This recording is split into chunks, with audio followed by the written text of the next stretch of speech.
Hi guys, so today I had a doctor's appointment. It's not a doctor's, actually an appointment for my child. It was a follow-up.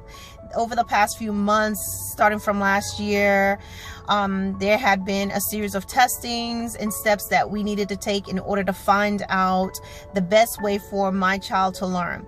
I want you to understand that sometimes when your child is having difficulties in learning and understanding things at school, it's not necessarily because your child is being lazy. It's not always because they don't want to understand anything. And it's certainly not because they are stupid or dumb. And I pray that you parents are not calling your children stupid and dumb. And if you are, please stop doing that, because what you're doing is you're actually planting seeds of trauma in them and setting them in a mindset where they won't succeed. If you're at home calling them stupid and dumb and making them feel like they're nothing, then they go to school and they're going to feel rejected. They're going to be even more withdrawn and be afraid because they don't want the teachers to think that they're stupid or dumb, or getting hit on both ends of the spectrum with all types of negativity.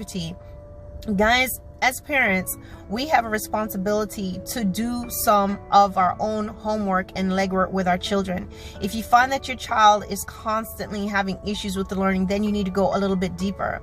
I want to let you know that every public school, I don't know about charter schools, but I know every school is I won't say obligated, but yeah, obligated is the word. If your child is having learning problems, you will not be told this unless they tell you, but they can do a testing of your child at the school. Here it's called READ, which is R-E-E-D. It means something. I don't know what it stands for. But guys, go to your school if your child has issues like that with learning, and have your child evaluated by the school psychologist. What they do is they give you like a sheet to fill out for your child. It's like a bubble sheet with a lot of information and questions.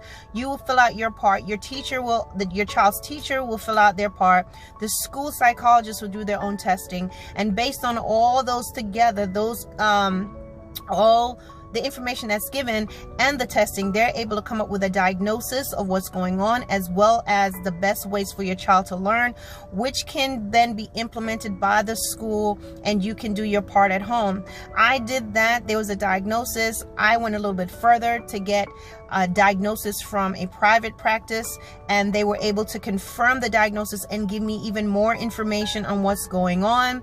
And then with everyone all together, the neurologist and the schools and the private practitioner, we were able to figure out what exactly is going on, get a better picture and a better way that my child learns.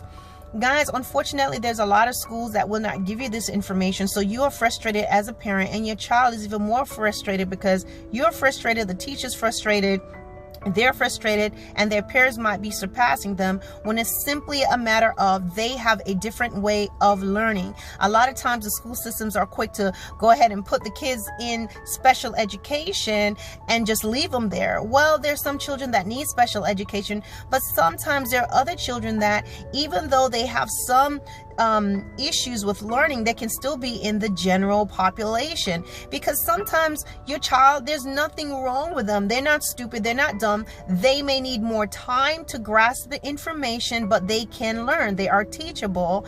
And also they need to still be with the general population of the kids so that they continue to have a standard to reach, so to speak, versus you just put them in special ed. They don't really need special education, and then now they're left to feel like, well, something is wrong with me and all of that, right? And as I said before, a lot of teachers do not know how to teach children with in my opinion, I wish that some teachers will learn they have different methods and different ways of teaching children with disabilities, so to speak, or a different way of learning, because I'm not claiming disability, okay? Not only that, it's very important to get your children tested so that before they turn 18 years old, if there is in fact a diagnosis, it's documented, and they're able to get assistance when they get older, monetary help, as well as all the assistance that they will need throughout their life. Not only that, they can also be on your health insurance. If you have them on your health insurance like I do, they can remain remain on there even once they turn 18, so they continue to get the care that they need. Guys, we're not just parents who just spit out babies and that's it.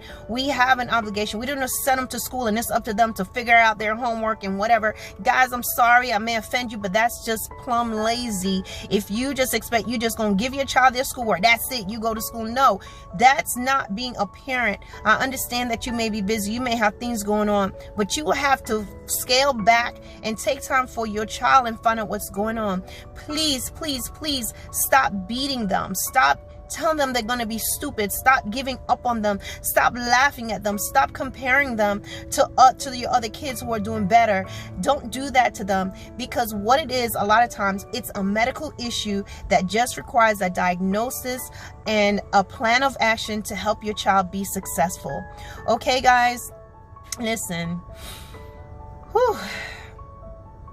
Children are our future. You understand that?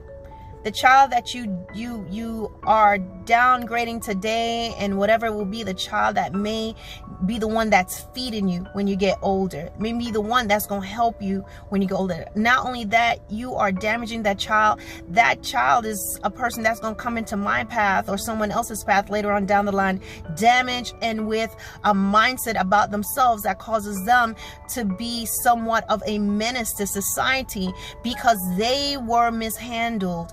Take the time to figure out what's going on with your children, but start at the school, guys. Go into that school. You have to be an advocate. You have to be demanding. You have to go see what the teachers are doing. Sit down with those counselors. You have to take the time to do that. If you're not going to do it, why are they going to do it? If you don't care enough about your child to get up out and take time off and go in and sit down and find out and get them tested, then why is the school going to make any effort? What? They're getting paid whether they do it or not. You understand that?